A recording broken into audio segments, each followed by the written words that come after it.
Merong isang bata nangangarap makapagtrabaho sa isang malaking kumpanya.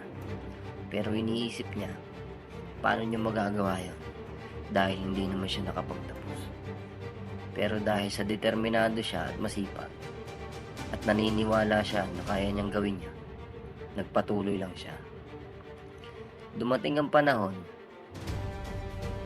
na nakapasok siya sa isang kumpanya kung saan dito magsisimula ang pangarap niya. Napakaraming trials at napakaraming tao ang pumipigil sa kanya. Pilit siyang binabagsak, sinisiraan dahil hindi naman siya nakapagtapos. Kaya lagi siyang nilalait. Hindi ka bagay dito. Dapat doon ka sa labas namumulot ng basura. Hindi siya umiimik. At sa isip niya, bakit ako aalis? Ginagawa ko naman ng maayos ang trabaho. Hindi siya nagpatalo dito.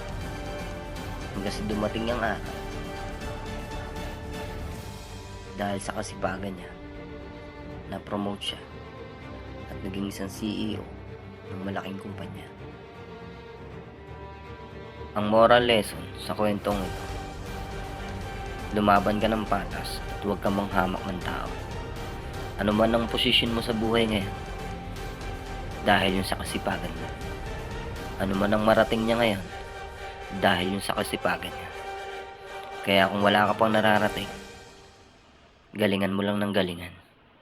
Huwag kang hihinto hanggat hindi ka nagtatagumpay.